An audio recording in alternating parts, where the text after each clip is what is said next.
பதவிகளில் உயர்வு கிடைக்க அருளும் மங்களநாதர். நவகிரகங்களில் பூமியுடன் நெருங்கிய தொடர்பு கொண்டது அங்காரகன் என்னும் செவ்வாய். செவ்வாய் பூமியுடன் பிறந்தவன் என்கின்றன சாஸ்திரங்கள். திருமண பொருத்தம் பார்க்கும்போது செவ்வாய் தோஷம் இருக்கிறதா என்று பார்ப்பதும் நடைமுறையில்தான் உள்ளது.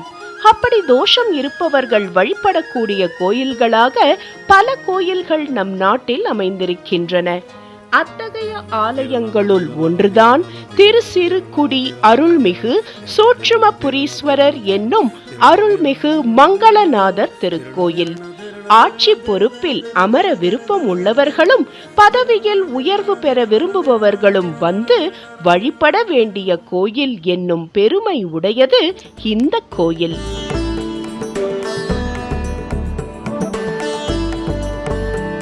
அமைதியான சூழ்நிலையில் 3 நிலை ராஜகோபுரத்துடன் அமைந்திருக்கிறது இந்த திருக்கோயில்.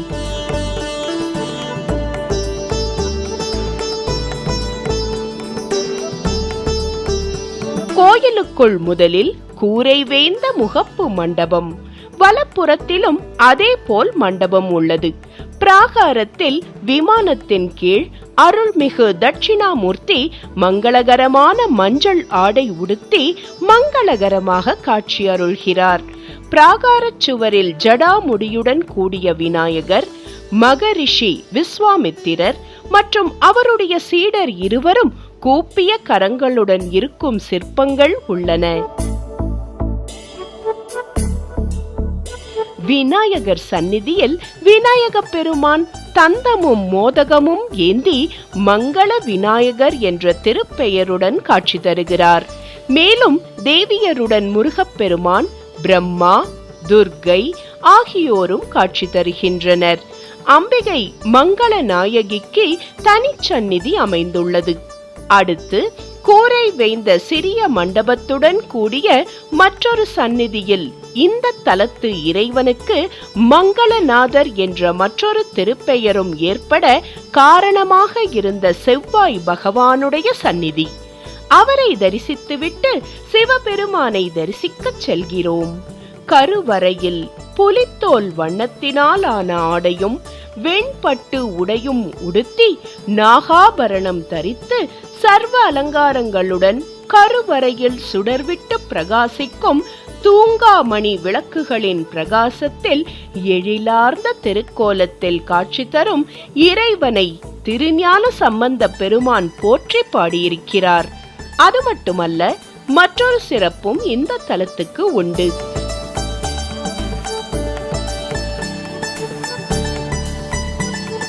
திரு கைலாயத்தில் சிவனும் பார்வதியும் சொக்கட்டான் விளையாட அதில் பார்வதி வெற்றி பெற்று விட்டாள். தான் தோற்று விட்டதால் சிவபெருமான் பார்வதியிடம் கோபம் கொள்ளவில்லை.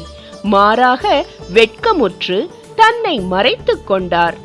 சிவபெருமான் எங்கோ சென்று மறைந்து விட்டதை கண்டு கலக்கமடைந்தாள் பார்வதி. இப்படி நடப்பது மண்ணுலக மக்களுக்கு அருள் புரிவதற்காக தேவ தேவியர் நடத்தும் அருள் நாடகம்தான். பல இடங்களுக்கும் சென்று பார்த்தும் காணாத பார்வதி இறுதியாக இந்த தலத்துக்கு வந்து சேர்ந்தாள். இந்த ஊரில் மங்கள தீர்த்தம் உண்டாக்கினார். அதில் ஒரு பிடி ஈர மணலை எடுத்து சிவலிங்கமாக பிடித்து சிவனை வழிபட சுவாமி பிரத்யட்சமாகி பார்வதியை மீண்டும் ஏற்றுக்கொண்டார்.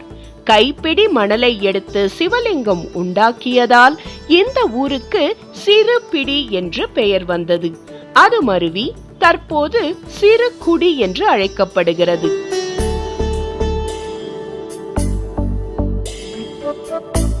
மங்கள தீர்த்தம் உண்டாக்கியதால் மங்களாம்பிகை என்று அம்பிகை அழைக்கப்படுகிறாள். மணலால் பிடித்த லிங்கம் என்பதால் அபிஷேகம் நடைபெறுவதில்லை. மாறாக புனுகு மற்றும் சந்தனாதி தைலம் சாத்துவதே வழக்கமாக இருக்கிறது. திருஞான சம்பந்தர் தமது 12வது வயதில் பல்லக்கில் வந்து இங்குள்ள சுவாமியை தரிசனம் செய்திருக்கிறார். அவர் வருகையை அறிந்த திருநாவுக்கரசர் வயதில் சிறியவராக இருந்தாலும் அவருக்கு இறைவன் அருள் புரிந்திருக்கிறான்.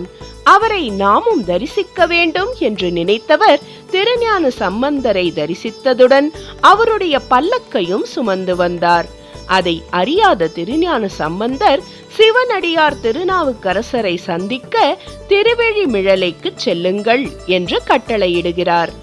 அடியேன் இங்குதான் இருக்கிறேன் என்று திருநாவுக்கரசர் சொல்ல அதிர்ந்த போன திருஞான சம்பந்தர் கீழே இறங்கி என்னை நீங்கள் சுமப்பதா என்று கூறி காலில் விழுந்து வணங்கியிருக்கிறார். இந்த அரிய நிகழ்வு நடந்த தலம் இது என்பதால் கூடுதல் சிறப்பு என்கிறது தல வரலாறு. மங்கள விநாயகர், மங்கள செவ்வாய், மங்களநாதர், மங்களாம்பிகை என்று மங்களகரமாகவே அமைந்திருக்கும் இந்த தலத்துக்கு அனைவரும் ஒரு முறையேனும் வந்து தரிசித்து வாழ்க்கையில் ஆட்சியில் அமரும் யோகம், பதவியில் உயர்வுகள் மட்டுமல்லாமல் எல்லா செல்வ வளங்களையும் பெற்று வாழலாம் என்கின்றன ஞான நூல்கள். திருமண தடைகளும் விலகும் என்பது ஐதீகம்.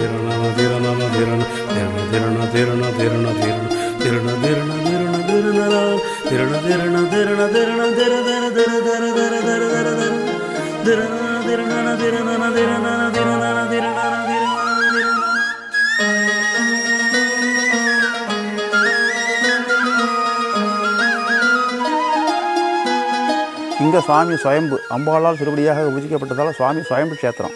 இங்கே சுவாமிக்கு அபிஷேகம் கிடையாது. புனுகு சட்டம், சாம்பிராணி தைலம், சந்தனாதி தைலம் இதெல்லாம் சாத்துறது.